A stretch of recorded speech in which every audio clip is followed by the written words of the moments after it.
and thank you so much for being here. My name is Dusseault. I'm going to be moderating this session on why aren't more school districts pursuing radical innovation. We are here today to talk about this moment in time we're in, what it means for students, and how school systems are having to rethink the roles and strategies that they play and take to meet this moment with more innovation. We have an incredible panel of experts from across the country, a really packed agenda, and 40 minutes, so we're gonna get started. Let me do a quick introduction of everybody. We've got Erin Swanson, who is the Assistant Superintendent of Innovation and Strategic Planning at Edgecombe County Schools in North Carolina. That's right. We've got Michele, who is a Program Officer at the Walton Family Foundation. David. This is going to be a good time, y'all. David Miyashiro, who is the Superintendent of Cajon Valley Unified School District nearby, 20 minutes away in California. He's our local rep. Lakisha Young, who's CEO of the Oakland Reach in Oakland, California. And Robin Lake, who is the director of the Center on Reinventing Public Education at ASU. Yeah. Okay, so let's dive in. We're gonna start and close with lightning rounds, and then we've got some targeted questions to go deep into the content. So our first lightning round question, and we'll start with Erin and just go this way, is why is innovation so important right now? Oh, yes. Whew. So I would say innovation has always been really important, particularly in places like rural Eastern North Carolina, which is where I serve.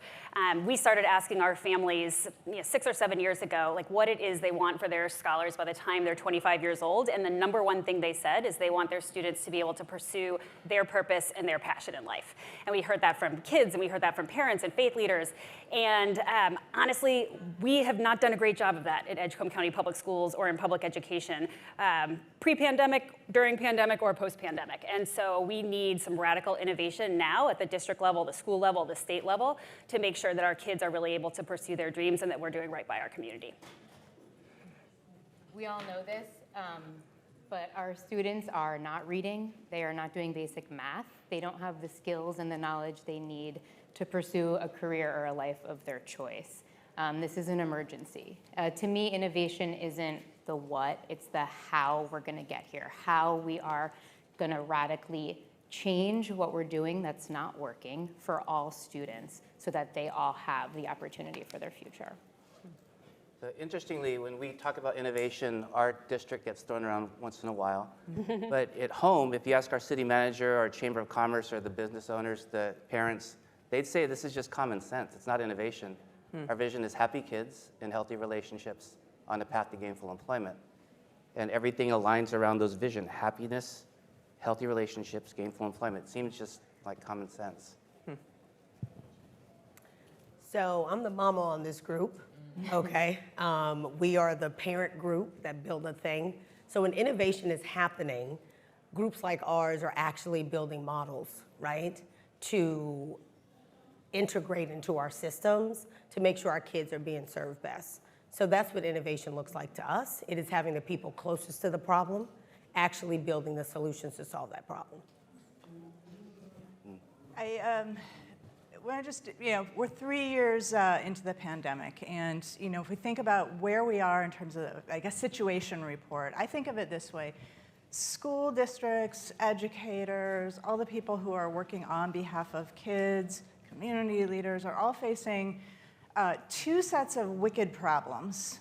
The first set of wicked problems I think of as really immediate, and that gets to the question of learning loss, lost learning opportunity. I mean, my gosh, just a little data point, we have an abominable achievement gap in this country, and it grew by 20% during the pandemic.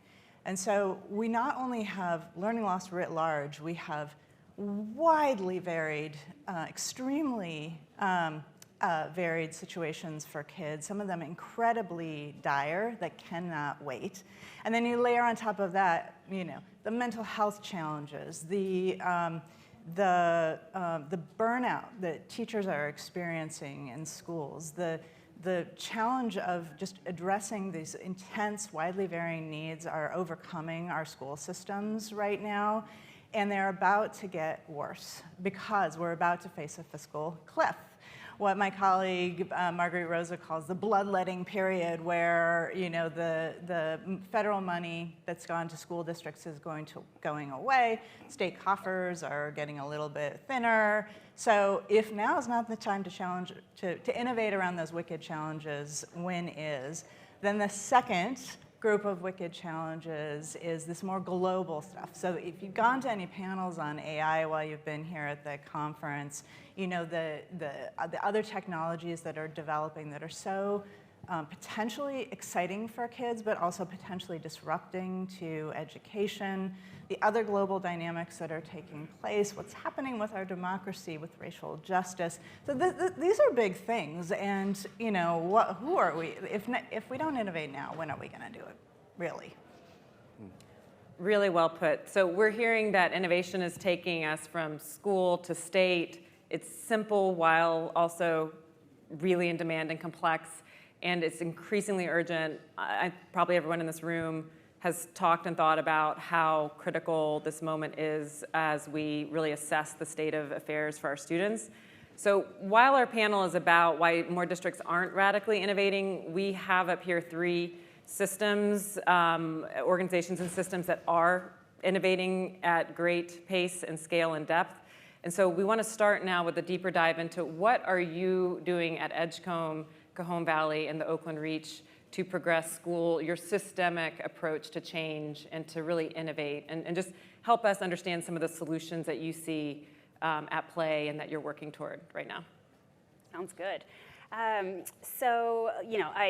definitely share Lakisha's orientation to designing with community and not for community. And so, we started years ago, again, talking with our community and understanding better, what it is they want for kids. And I think once we heard that our community wants kids to find their purpose and passion, to have global awareness and agency, to live into their resilience, we stepped back and we were like, whoa, like we are not doing that, right? Like that is not the direction that we're going.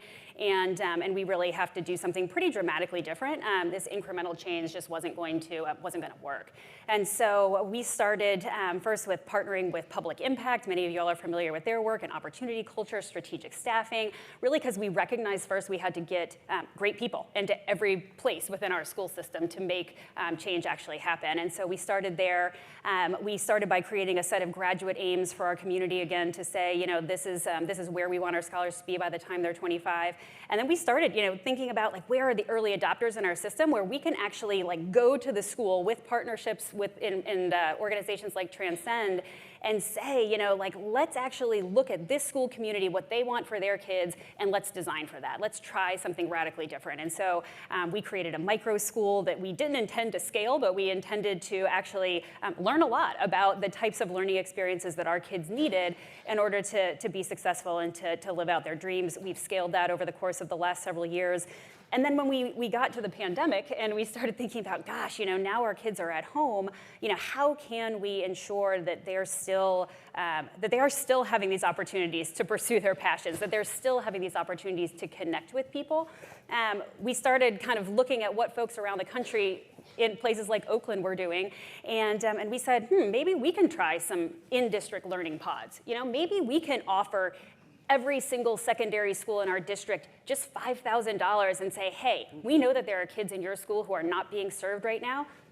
What can we do about that? How can we use this $5,000 to start a learning pod in an apartment complex, or to hire mentors to work with these 3 kids that are just not on track to graduating, but we know we can get them back on track? So we really gave the power to our principals, to our communities to say, we know y'all have the answers, right? How can we as a district support you to best serve the kids that need it most? And so we're trying now to take those lessons and apply them post-pandemic. I think one regret that I definitely have is I don't think we systematized those things enough during the pandemic. We saw kids, learning so much outside of school. We saw kids doing so much self-directed learning. But then when we could open again, we opened again, right? And we brought kids back into a pretty traditional system.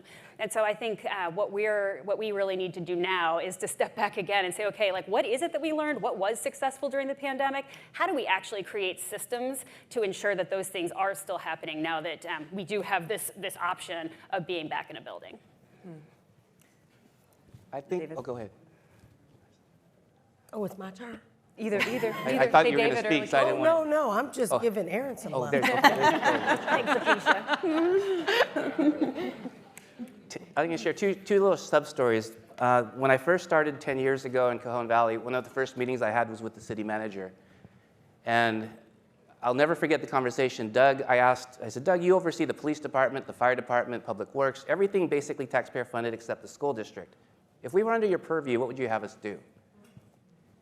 He looked at me, he said, David, you're not going to like the answer. You guys need to stop stigmatizing the most important work in our country.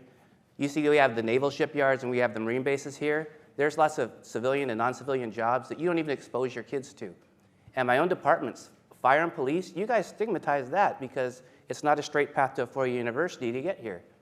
He said, and East County builds San Diego County. We have the largest real estate and commercial real estate developers in the country. And they need skilled labor, and you're not preparing us for that. You're not preparing kids for the world of work. And so I asked him to come meet with my board because if I went and tried to translate that conversation, they'd look at me like, what, you know. But we invited the community in to talk about, well, if the goalpost for education is not high school exit and college entrance, and the goalposts are economic mobility and financial freedom for every child, what does that look like? So we built a comprehensive curriculum called The World of Work. Starts in transitional kindergarten, goes all the way to grade 14, where kids explore their strengths, interests, and values. And we're actually starting to see, and hopefully with help from philanthropy, we can move the needle with data and systems to measure the success of our programs. Oh, fantastic. That's subtle. While we're on that topic, isn't there a website that you have created? Would you like to share that out? Theworldofwork.net is a landing page, but there's several articles written about the work, and lots of people to thank and give credit to, but not enough time for that. Lakisha, what do you have to say as a critical friend and partner to a district?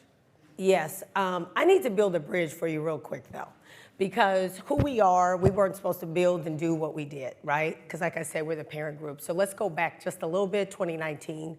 We asked our families, what's keeping you up at night about your kids' education? Mostly our parents came back and said, reading. Kid can't read, not sure what level my kid is on. And when I go to the school, we're not getting the information that we need to be able to help our kids at home. That then turned into, at the time, we were an advocacy group, so we had not built this sort of instructional or education model at that time. So this turned into a huge advocacy campaign where we were able to get our district to sign an MOU a month before the pandemic to move to the science of reading. This all came from families, right? So the whole reading piece that's a big deal now, our families were pushing on this and screaming about this 4 years ago. Pandemic hits. Things are falling apart. We took that as an opportunity. We said we're going to use this as an opportunity to build the model of excellence that we've been pushing on. Because even though we had won these policies, we had another policy win. In the late nights at home, I was sitting there like, we're really not doing that much. Like, yeah, we're getting these policy wins, but what's the trickle-down effect? Like, how many kids can we count that can read? So that's when we built the virtual hub. And I think it's important to note that because that was us building innovation outside the system, right? Getting amazing results. So over the first 5 weeks of the virtual hub, 60% of our K through 2 students went up 2 or more reading levels on the district-wide assessment, and 30% went up 3 or more. This is right in the beginning of the pandemic, right? And we were like, oh, we're on to something. But the thing that we were actually really on was that we got those results with folks that look like our kids, because we had hired paraprofessionals, literacy tutors in the district. And so in a country that talks so much about teacher shortages, by the way, that hit our communities the most, we had found a pathway to solve our own problem. And so if you kind of like fast forward to where we are now, we built a model that we call the Liberator model, which now upskills parents and caregivers to be tutors in the district. They become paid tutors, and we have a bunch of tutors that are there now as literacy tutors, and we're about to launch math. So this particular model is one model that addresses 5 issues. So it obviously addresses academic needs, so it's high dosage tutoring. These tutors are tutoring students during the school day, right? Secondly, it's economic mobility. You know, we go out in front of schools and we recruit folks. Like, we're out in front of schools when parents are dropping their kids off at 7:30 in the morning, and we're back at schools recruiting at 3 o'clock in the afternoon. Folks who are getting selected, some of those folks didn't even have medical insurance or medical benefits before they became a tutor. So we put such tremendous burden on families. But folks need to both like get their kids to college and pay the light bill at the same time, right? So it's economic mobility, workforce development. We are giving our folks these 21st century skills. We know that the digital economy is happening. And we also know if our kids can't read or do math, they will not be prepared for this at all. And then there is talent pipeline. So what I said before about this teacher shortage, these folks are filling critical needs, right, as we speak, that are allowing us to close some gaps in our kids' academic outcomes. And then last but not least, we talk about SEL. I'm gonna tell you something. There's no SEL like having somebody that looks like you, has your same issue, had a kid that was in there, couldn't read when they were in school. Now they're sitting with you. That person has a connection to you that you couldn't even write a paper about, right? So that is what we built. But again, we built outside the system first, and then we took and extracted what was best from that system, from that model, and now we have integrated. So at this point, our literacy model now serves 5,500. So where's and this is why I think innovating within districts makes a lot of sense is, I love the model that we created outside the district. And it was direct to families. So we got to about 500 or so families. By integrating our model into the system, we now serve 5,500 families, students. And we're now expanding to middle school. And now they want to add more tutors for elementary. Now we're about to do math. So I can really say that the Oakland Reach, by the time we hit this next school year, will be well over 10,000. We just couldn't do that with direct service, right? Mm-hmm. And then the last part I'll just add is, the reason why it was so important to take this innovative model and push it in the district is that people always ask me, like, why do you guys work with the district? Why do you guys work with the district? Why don't you do something else? And I tell them, because that's where our babies are. Right. You know, we can keep creating all these different models of learning if we want to, but most of parents are choosing our public schools. And actually, a lot of folks are just not choosing at all because they are going to school for reasons of survival and stability. Our foster kids are not choosing schools. So we have to have these models inside of our districts. Yes, it's hard. I got gray hairs where I don't want them to be, okay? But we have to do this work. And so that's what we built. And we call it the Liberator model. Mm-hmm. Yeah. You know, each of the three of you really are describing standout models for this moment and this time. I just want to thank you. Michele and Robin, I'm curious your take on now, what's getting in the way of this being a systemic approach across all systems? So why do you think some districts are able to innovate more easily than others? What helps, what hinders their ability to innovate? I mean, I don't know how to follow Lakisha, you've said it all, but I think about innovation across 3 things: desire, authority, and capacity. And we hear from our partners across the nation, we know from our prior work, we know from surveys, the biggest thing that is a barrier for innovation and for change and for implementation is capacity.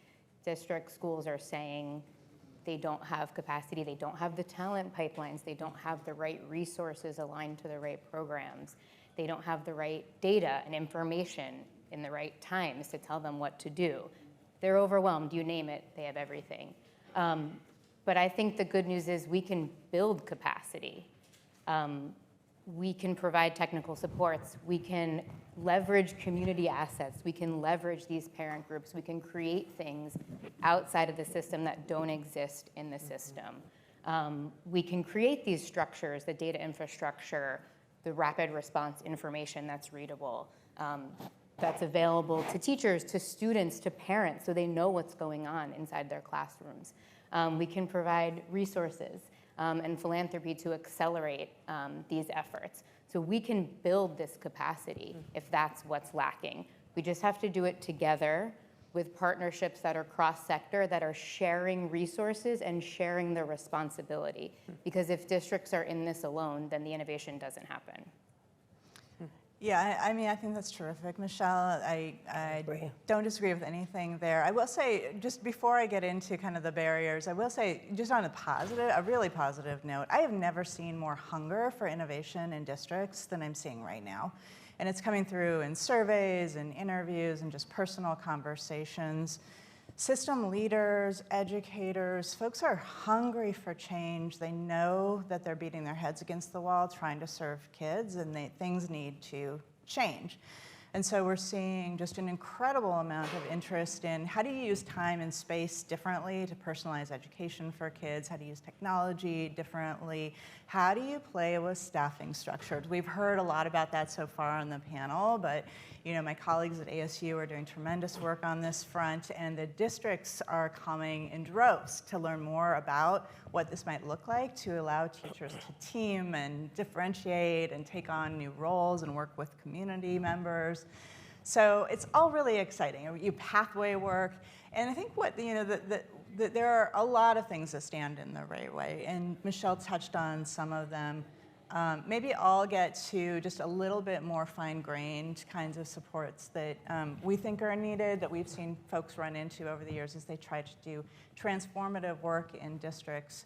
Capacity-wise, I think that the change management question is huge. Districts need help. They were built for sameness. They were built for stability.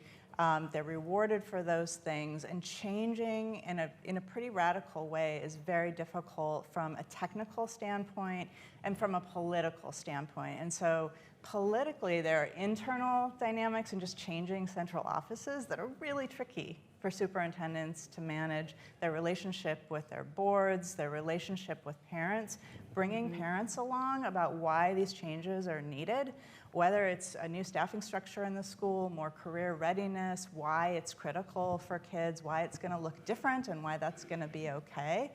And then there are the big regulatory structures and policy questions, right? And things like seat time, the Carnegie unit, kind of outdated accountability measures, things that disincentivize innovation and prevent people from wanting to take risks for very good reasons.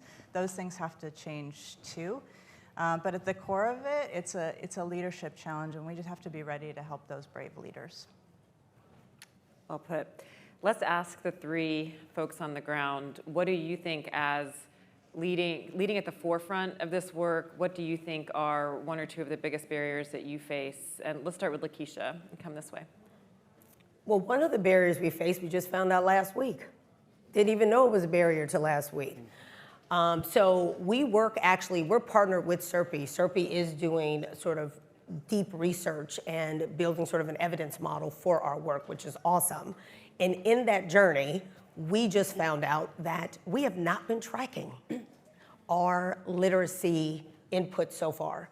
We do not have a sort of congruent system that allows us to understand how many tutoring sessions that kids are taking, all of this, right? So one of the pedagogical partners that we're working with has done that, and because that pedagogical partner is not the only folks delivering high dosage tutoring, we don't have that. So for us to scale, so one of the barriers is just antiquated systems inside of our systems, right? To be able to move, not leveraging technology in the best way. And I remember just saying to them, I'm like, we didn't sign up to do this just to say we have tutors. We signed up for this for our kids to be able to read. We need to be able to track that. So that's a barrier. The other barrier that I will bring up that does not get brought up enough is politics. Okay, so we are a parent group. I spend most of my days, I get to build. I get to build, we get to innovate, but then I gotta act gangsta sometimes too, okay? So if you Google us, you're gonna see us out here. We got a petition going on. We are a highly charged political city. Oakland is. So we are dealing right now, as we speak, we have a teacher strike vote that is happening, that we've had to put a petition out. I will tell you that when politics gets in the mix, it is very disruptive to what we are doing. Just imagine going out into the schools and you're talking to folks and recruiting them to teach inside of your schools, and then they're only been working for 3 weeks and they may be at risk of being back outside the schools because it's been shut down from a strike, right? So the barriers for us are things like the system itself not having the systems it needs to innovate and scale, and having to really push and partner with them to do that work. But it's also the political forces that we tend to ignore, try to move around, move under, and we have to plow right through it, because if we don't plow through it, we'll never get to the scale and level that we want to. So hopefully we'll get a chance to talk about the positive side of it, but that's the barriers. Two of the barriers. Yeah. The barriers are also the solutions. So as Robin alluded to with relationships. Very true. I'm going to share 3 quotes. So Reed Hastings at a talk I was in the audience of said, there are 2 reasons why I only give to charter and private networks. And he built rocket ship schools. He was talking about them. He said school boards and unions, because those 2 things will block anything innovative or disruptive. I disagreed with him out loud, and we got into an argument. I love that. But it's Reed Hastings, and at the time, young new superintendent. George Philhauer, my good friend, Indiana superintendent, said if it were knowledge that was the issue, we'd all have 6-pack abs and $1 million in our bank account in savings. We all know what to do. It's not about knowledge.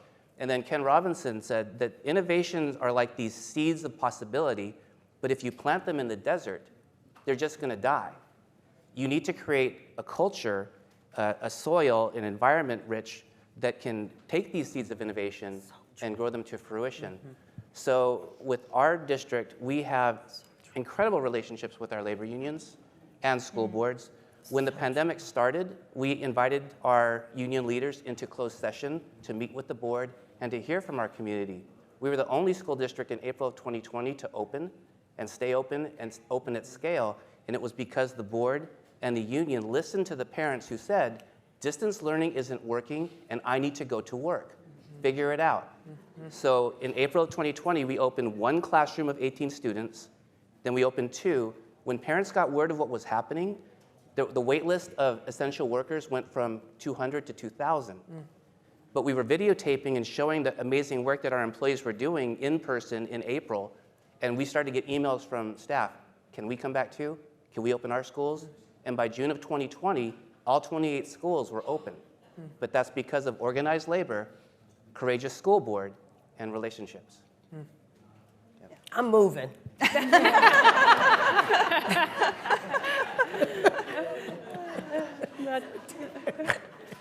We have a home for you. Did you guys just go to Disneyland with me or what? Okay. Jesus. So I'll just add just 2 things really quickly. So, we're in, I mentioned rural eastern North Carolina. So if you know the Triangle area, Raleigh, Durham, Chapel Hill, we're like an hour and a half east of that, right? People are not moving an hour and a half east of Raleigh, Durham, Chapel Hill generally. People are moving to Raleigh, Durham, Chapel Hill, right? So, in our rural community, like you said, capacity, talent, it's a huge challenge for us. Like getting people into Edgecombe County Public Schools or any rural community that are like fired up about the work that we're talking about, that's really, really hard. And I think in our state right now, we're talking a lot about, okay, so how do we increase the pipeline, right? Like what do we do? How do we get more people to want to do this work? And it just doesn't really seem to be working right now. I don't actually know the answer to that. I really hope somebody does, because we have not figured that out. I think the answer is probably something more like what Robin is talking about, what Lakisha is talking about rethinking what staffing looks like. But our state policies are not conducive to that, right? And so I think that's a big barrier. That's real for us right now. Another one, and I'll just, Robin mentioned the sort of the assessment landscape, the incentives, right? Like right now still in North Carolina, like we are incentivized for our kids to do, well on an end of course test in math, reading, and biology, right? And I heard, I think it was the superintendent from Oakland yesterday who said, like, we need to like redefine what it means to be highly educated. That is not what it means to be highly educated, but that's what we're incentivized to do in North Carolina. And in a high-performing district, a high-wealth district, I think they can probably do a lot of other stuff besides just reading, math, and biology. But right now, like, that's what our folks are focused on, right? And that's not good enough. That's not good enough for our kids. That is not what it means to be highly educated. That is not what our community wants for our kids. But that barrier is real for our educators. So we're going to close out this part and see if we have time for one, maybe two questions with another lightning round. And let's focus on solutions. And the framing question is, if you could wave a wand, what would you want to see change so that districts can innovate more easily? And do we have a volunteer who'd like to start us? If not, I'll see if Robin, do you want to kick us off, and then we'll go this way.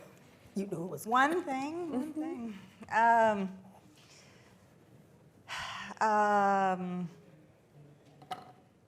Carnegie unit, let's get rid of it. We need to change the way we use time radically. Get rid of it. Just jump in? Sure. So I think that if the federal and state governments change the accountability system to measure our three metrics, happy kids, healthy relationships on a path to gainful employment, and those were the driving factors around accountability. And when we say happiness, happiness we define as self-awareness, self-esteem, self-love, and self-efficacy belief. Scientifically, relationships are every child knows every other child's story, where they're from, what their experience was, what they care about, what they're afraid of. And these come in the form of TED-like talks that start in kindergarten all the way through 12th grade. And then the relationships also, the network, and I see two of our leaders from Bostonia Global here, the network we create in the community around mentors and mentorships that start freshman year. And then the last part, gainful employment, can we measure vocational identity starting in kindergarten so that kids by the time they end middle school have a clear understanding of what high school is for and what they're going to do post-secondary. If we measured those things as accountability, all districts would do them, and the country would change. Yeah. And I'll just add, yes, I think that's beautiful, and I totally agree. And I think you need to measure those things not every year, right? And then put out a report card that says this school did those three things really well this year, and then this school didn't do those things really well. 6 months after school ended. 6 months after school ended, yes. So I think it's the runway, right? I think it's like, yes, we do need that is a great bar, right? Like, those are great measures. And it's going to take schools and communities longer than a year to get there. And I think we need to acknowledge that. We need to support schools and districts through that.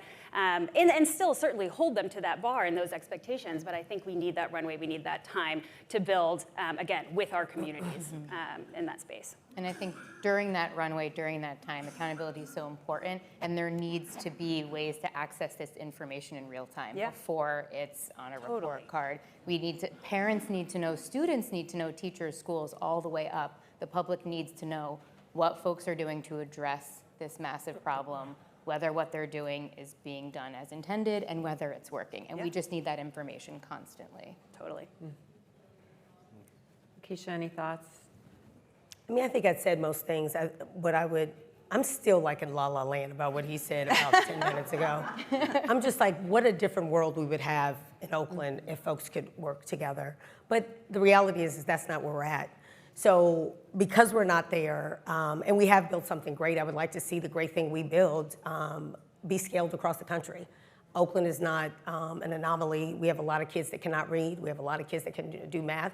I will say that honestly, if I can wave a magic wand, I would actually like to see us talking about literacy and math in a more integrated way. I think we are losing a lot in the conversation that we have separated the two, and I'm concerned that in the next 10 years, math is going to be even further behind. What we're learning is that those cognitive skills that you get from math early on helps with literacy. So we're really hoping with this model and this dual model that we can integrate the two, so we're not sitting here in middle school trying to get kids reading, and we still have 8 or 7% of kids literate in math. So I would say even a year from now, I would hope to come back and have a conversation where us as parents, our parents in 2021, 88% of our parents said that they want high dosage math tutoring. It was actually higher than literacy. So there's actually a lot of parents who want math more than they want literacy, and math and literacy actually go together. So I know people say that like, oh, if you can't read, you can't do complicated math problems, but that's when you get so far down the road. we're trying to really get to this early, K through 3 place so that this identity piece changes and that it's more integrated. So I guess I have a lot of waves to wand, but just like believe in your families, trust parent solutions. We know what's best for our kids, and then don't burden us, Don't burden us. Most parents want their kids to read and do math well. That's really the game. And we've kind of overcomplicated it over time. So we're really hoping that our solutions will get us back to the basics in a way that we can feel really proud that our kids could read. We have 20% of Black kids that can read right now. It feels pretty innovative to get to 50 or 60 in the next couple of years. I know. I'm struck by how much the wand waving rests in some fundamental reassumptions about the purpose of schooling, going beyond the way that we measure and report out schooling now, from the Carnegie unit to how we think about math and English, how we report them out, and how relationships do and don't get even tracked in that kind of data. So really, really powerful. We have time for, I think, one question. Anyone have a question they'd like to ask? And if not, I've got plenty. But let's just see if you guys have anything you'd like to follow up on. Yeah, thank you. Thanks. Hey everyone, I'm Michele. I actually work in Edgecombe County with Woo! Hey! I run a community organization called Rural Opportunity. This is a question that was spurred by something you said, Lakisha, but I'm happy to have anyone jump in. We also operate outside the system and collaborate and partner and often incubate innovative solutions inside the schools and others.